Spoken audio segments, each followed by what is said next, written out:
Moïse était très humble, l'homme le plus humble que la terre ait porté, dit le livre des Nombres, chapitre 12, verset 3, au point qu'il ne prenait pas ombrage des succès d'autrui.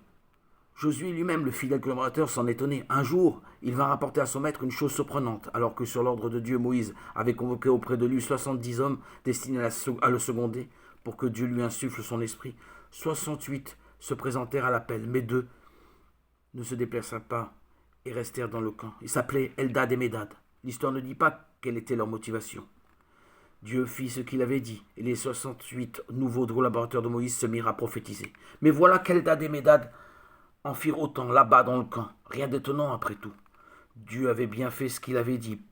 Prévenu, Josué s'inquiéta. Moïse, mon maître, arrête-les. Vers...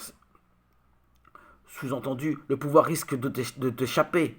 Alors Moïse eut cette réponse admirable. Serais-tu jaloux pour moi? Ah, si le Seigneur pouvait faire de tout son peuple un peuple de prophètes. Quel était donc le secret d'une telle tranquillité d'esprit? Sa passion pour sa mission, tout simplement. Son œuvre de libération et d'éducation du peuple que Dieu lui avait confiée importait plus à ses yeux que son amour-propre. À notre tour, si nous considérions toute mission comme un service, ne serions-nous pas contents de voir grandir le nombre des serviteurs de notre Maître?